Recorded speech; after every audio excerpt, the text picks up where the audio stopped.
शंख की ध्वनि उत्पन्न कर मेरे डमरू के नाद को आप तक पहुंचने में जिस बाधा को और भी दृढ़ कर दिया है, मैं उसे अवश्य नष्ट करूंगा। फिर उसके लिए चाहे मुझे अपने अस्त्र का प्रयोग ही क्यों न करना पड़े, अपने अस्त्र का प्रयोग ही क्यों न करना पड़े।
प्रभु महादेव और स्वामी की शक्तियों का ऐसा अंतर विरोध कदापि शुभ नहीं है, इसलिए अब मुझे भी वहां उपस्थित होना ही होगा जहां प्रभु महादेव और स्वामी एक दूसरे के समक्ष हैं।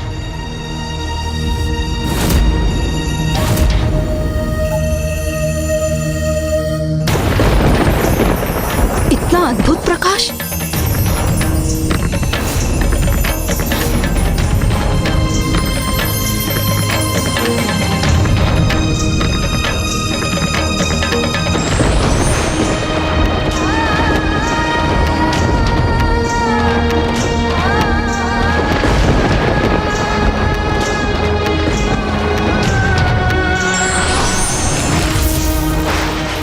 अद्भुत, आश्चर्य! प्रभु महादेव और प्रभु श्री हरि नारायण के सौम्य रूप में उनके दर्शन करने का अद्भुत सौभाग्य प्राप्त हो रहा है हमें।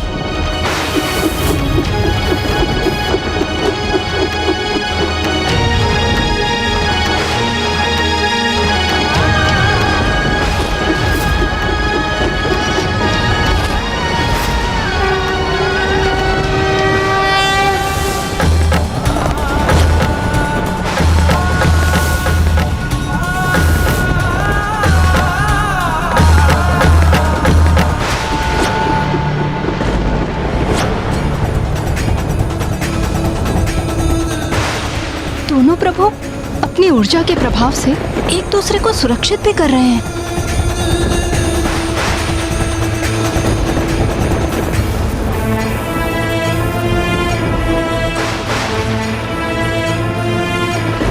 निस्वार्थ प्रेम का कितना अनूठा उदाहरण है ये। भले ही श्री हरि नारायण सब कुछ भूल चुके हों, किंतु उनके अंतर मन में अभी भी महादेव के प्रति अगाध भक्ति और प्रेम है, और कदाचित इसीलिए उनका ही अंश उनके विरुद्ध जाकर महादेव को रक्षित भी कर रहा है। हमारे स्वार्थ से उत्पन्न प्रभु के प्रति हमारा मोह सर्वथा अनुचित था, जिसके कारण हमने दोनों प्रभु के मध्य टकराव की स्थिति उत्पन्न करवा दी। प्रभु श्री हरि नारायण का चक्र और प्रभु महादेव का त्रिशूल, ये दोनों अस्त्र होते हुए भी एक दूसरे को नष्ट करने में असमर्थ थे, क्योंकि इनके माध्यम से दोनों प्रभु का परस्पर स्नेह ही प्रदर्शित हो रहा था। इसीलिए इनके टकराव से जो प्रकाश उत्पन्न हुआ, उसने पंच सुंदरियों के भीतर लोभ और मोह के शेष विकारों को भी नष्ट कर दिया, जिसके कारण वो अनुचित मोह और अटूट स्नेह के भेद को पहचानने में समर्थ हुई। किंतु प्रभु, मैं अभी भी एक दुविधा में हूँ। यदि प्रभु श्री हरि नारायण और महादेव के अंश एक दूसरे को रक्षित कर रहे थे, तो फिर भी आपस में युद्ध क्यों कर रहे थे? ये इसलिए मूषक जी, क्योंकि प्रभु श्री हरि नारायण को अभी भी कुछ स्मरण नहीं आया था। वो तो पंच सुंदरियों को दिए हुए वरदान से अभी भी बंधे हुए थे, और जब तक वो उस स्थिति से बाहर नहीं आते, तब तक उस युद्ध को रोकने का कोई उपाय शेष नहीं था। और अब इस युद्ध में वो होने जा रहा था जिसे कोई नहीं टाल सकता था। एक ओर मेरे प्रभु महादेव ने पशुपतास्त्र का आवाहन कर लिया था, तो वहीं श्री हरि नारायण ने अपने नारायण अस्त्र का, वो नारायण अस्त्र जिसमें समस्त ब्रह्मांड की समस्त ऊर्जा संचित है,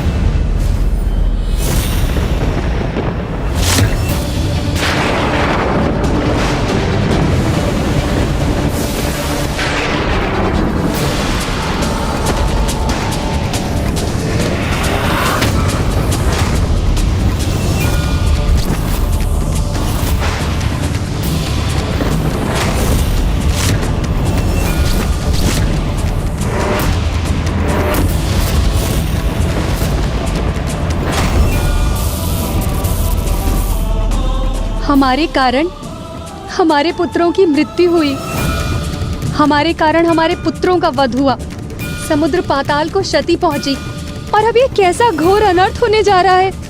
ये विध्वंस तो समस्त संसार के लिए विनाशकारी होगा।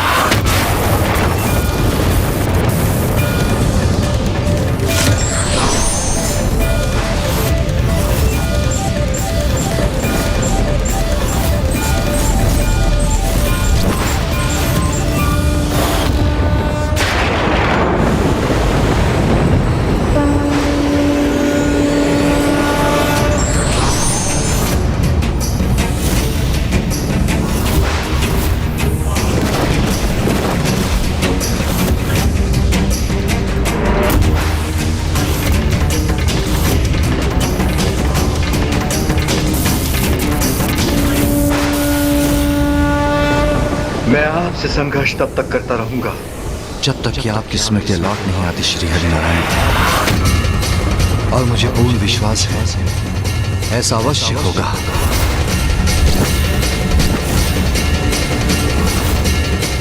वो पशुपति अस्त्र जिसमें जगत के समस्त जीवों की ऊर्जा समाहित होती है, उसका प्रयोग अब नारायण अस्त्र के विरुद्ध होने जा रहा था।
पहुंचने में विलंब तो नहीं हो गया? वो सर्वनाशी युद्ध आरंभ तो नहीं हो गया?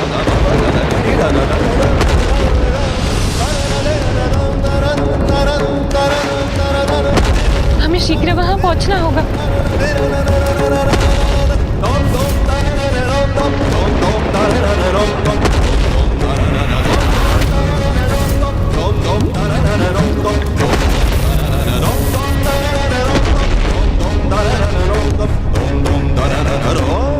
प्रभु की ये कैसी लीला है जो मेरे लिए सर्वथा अकल्पनीय है, वो कैसे घटित हो रहा है आज। स्वामी और श्री हरि नारायण परस्पर युद्ध करने के लिए क्यों तत्पर हो उठे?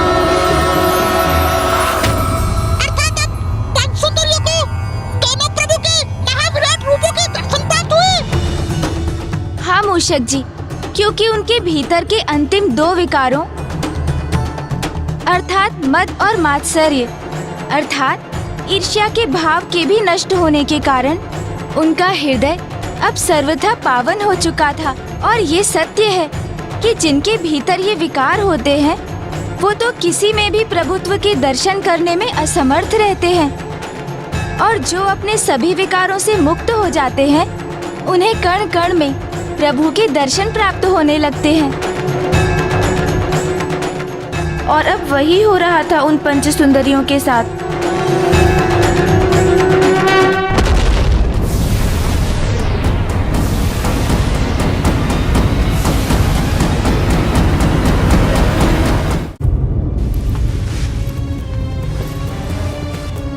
ये कैसी ईर्ष्या,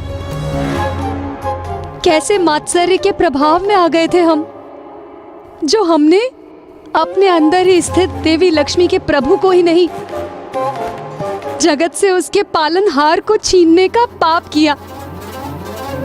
प्रभु को पाकर भी उन्हें पूर्ण रूप से पाने में असमर्थ रहे हम, और प्रभु से जो पुत्र हमें प्राप्त हुए थे उन्हें भी हमने खो दिया। देवी पार्वती ने सत्य ही बोला था। हमने स्वयं ही अपने विनाश को आमंत्रण दिया है। जिस प्रकार स्वार्थ से की गई सहायता पुण्य नहीं होती, उसी प्रकार छल से प्राप्त किया गया वरदान तप का फल नहीं होता। हे देवी पार्वती, हमने पूर्व में आपका सुझाव स्वीकार नहीं किया, इसके लिए हमें क्षमा करें। हमारी पूर्व की मूर्खता, हमारे अहंकार, हमारी ईर्ष्या, हमारे अनुचित मोह के लिए हमें क्षमा करें। इस अनिष्ट को भी रोकने में हमारी सहायता करें देवी, हमारी सहायता करें। हमारा ये करबद्ध निवेदन स्वीकार कीजिए देवी, स्वीकार कीजिए देवी। मैंने तो पूर्व में ही कहा था, ऐसी भूल मत कर और अपने दोष के लिए प्रभु से क्षमा मांग। मुक्त कर दो श्री हरि नारायण को अपने वरदान के बंधन से, और लौटा दो उनको उनकी अर्धांगिनी देवी लक्ष्मी।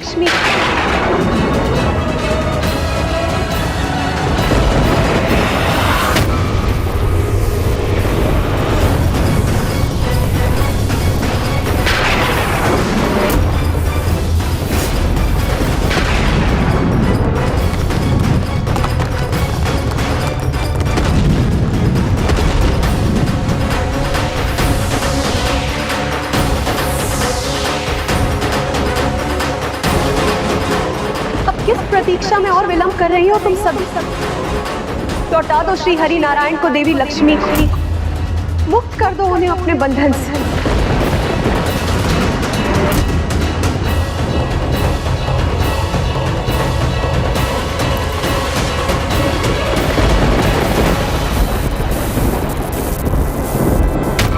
हम आपको हमारे वरदान के प्रभाव से मुक्त करते हैं प्रभु। अब आपको न महादेव न देवी लक्ष्मी और न ही उस जगत को भूलने की आवश्यकता है जिसके पालनहार हैं आप। लौट जाइए अपनों के पास, लौट जाइए अपनों के पास, लौट जाइए अपनों के पास, लौट जाइए अपनों के पास।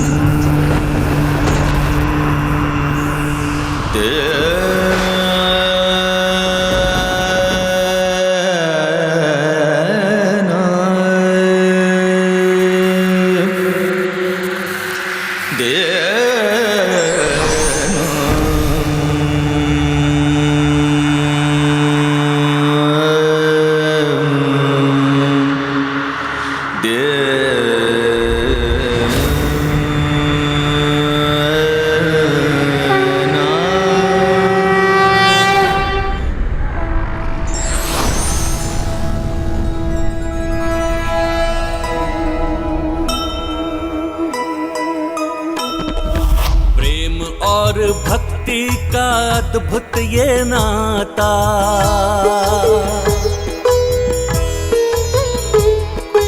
विष्णु और शिव जी के प्रेम को दर्शाए।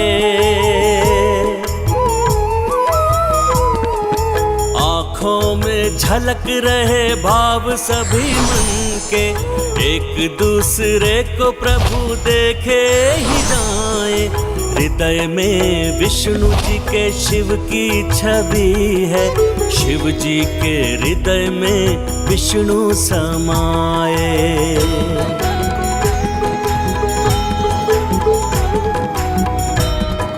महादेव नारायण।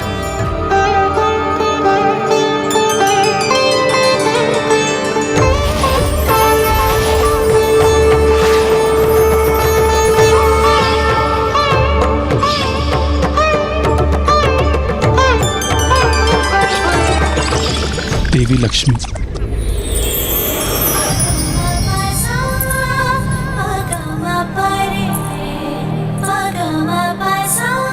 स्वामी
जहाँ हमें आपकी भक्ति में लीन होना चाहिए था, वहीं हमने आपसे अनुचित मोह किया।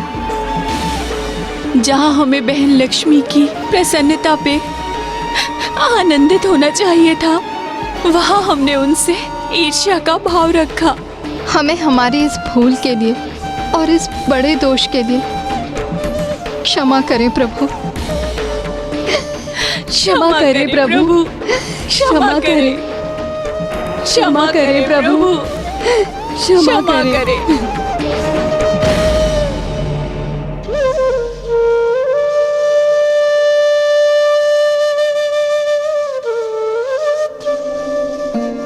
अब तो आप सभी को मात्र महादेव ही क्षमा कर सकते हैं।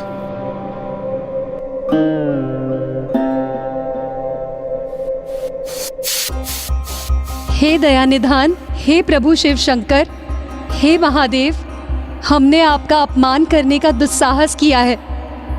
घोर पाप किया है हमने आपको, प्रभु श्री हरि नारायण को उनके स्थान पर ले जाने से रोकने का अपराध किया है।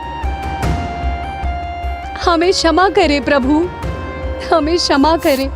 क्षमा कर दीजिए प्रभु, क्षमा कर दीजिए प्रभु, हमें क्षमा कर दीजिए।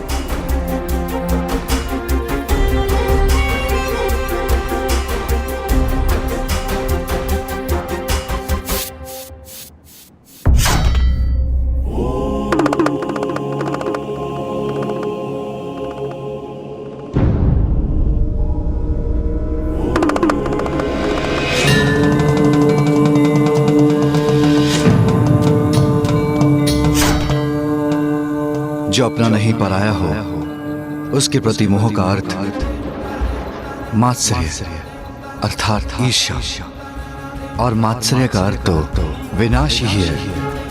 प्रत्येक जीव को इसका सदैव ध्यान रखना चाहिए, क्योंकि जब भी ईर्ष्या का जन्म होता है तो वो ईर्ष्या सर्वनाश के साथ ही मिटती है।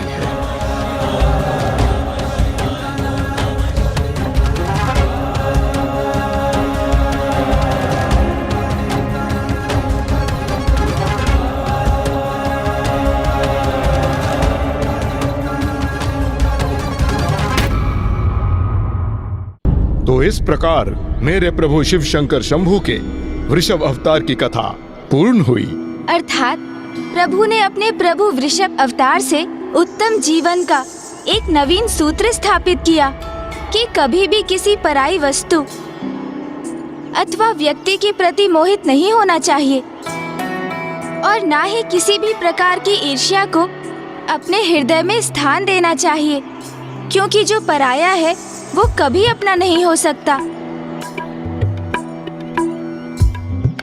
अब हमें प्रभु वृषभ की स्तुति करनी चाहिए।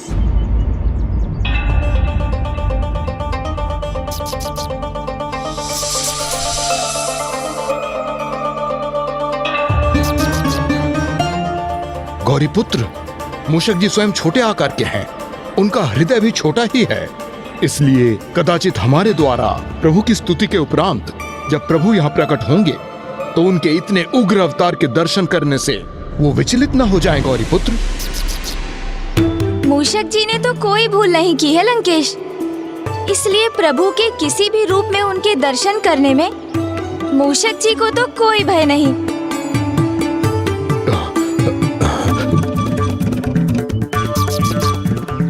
किंतु गौरीपुत्र,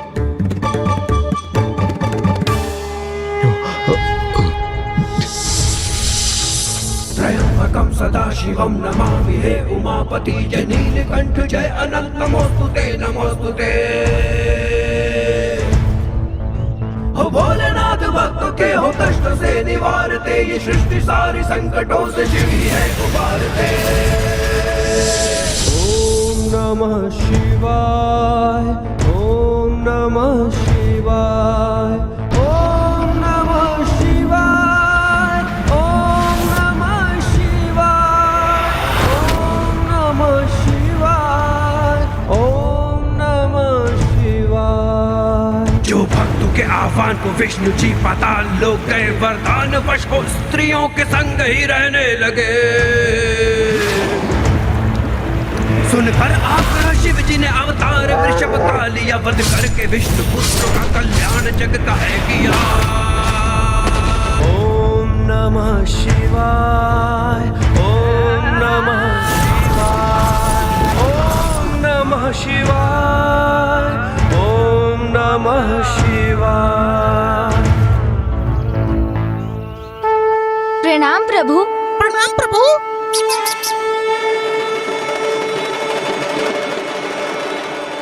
लंकेश रावण का भी प्रणाम स्वीकार कीजिए प्रभु।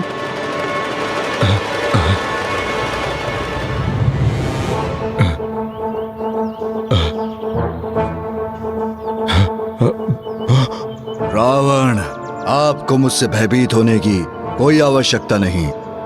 मैं प्रभु के आत्मलिंग को आपसे लेने नहीं आया हूं।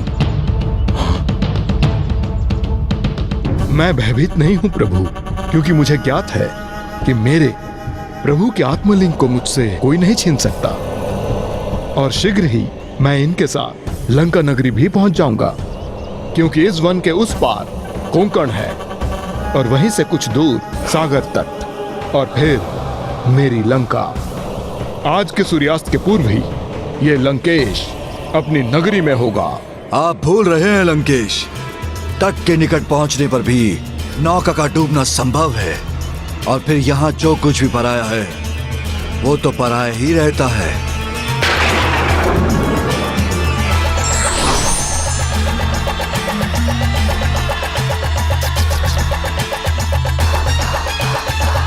अब आप कहाँ खो गए लंकेश?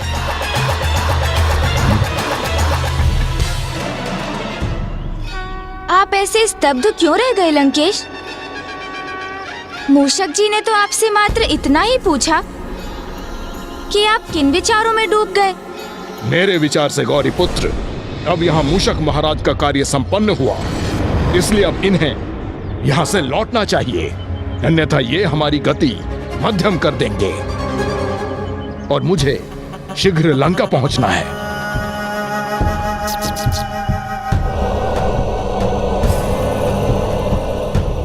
वैसे भी आगे इस वन के मार्ग में सर्प और अजगर हैं।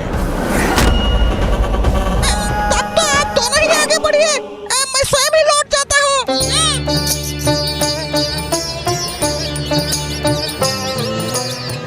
मूषक जी, ओहो, मूषक जी तो गए, अर्थात अब मुझे स्वयं ही लंकेश को विलंब करवाकर उन्हें लंका जाने से रोकना होगा। मूषक। लंकेश, जल ग्रहण कीजिए।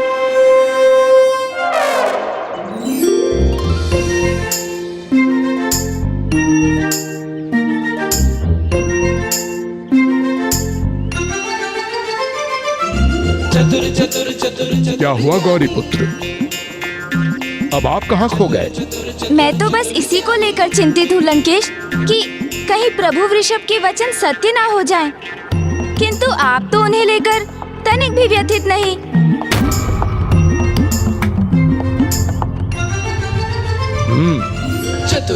मुझे एक बात बताइए गौरी पुत्र, प्रभु अपनी संपूर्णता में किस रूप में प्रकट होते हैं?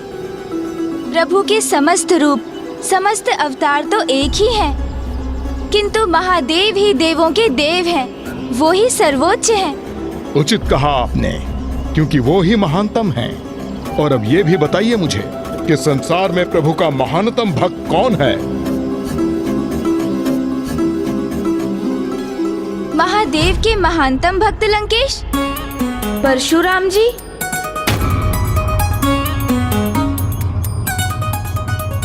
गौरी पुत्र, मैं आपसे प्रभु शिव शंकर शंभु के महानतम भक्त को लेकर प्रश्न कर रहा हूँ। ओह, वो तो भक्त मार्कंडेय हुए लंकेश। उचित है, ऋषि मार्कंडेय प्रभु के महान भक्त अवश्य हैं, किंतु मैंने तो उनके महानतम भक्त के विषय में पूछा था, जो मैं हूँ। और प्रभु के महानतम भक्त के साथ कुछ भी अनुचित कैसे घटित हो सकता है? इसलिए मुझे कोई चिंता नहीं। अवश्य।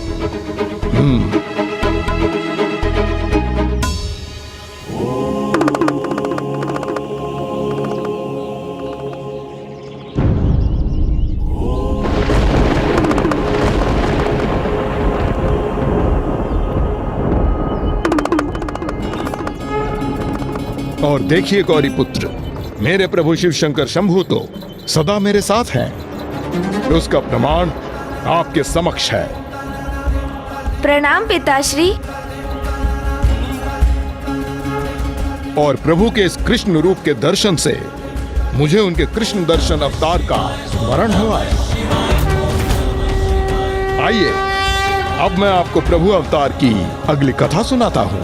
अवश्य लंकेश, चलिए।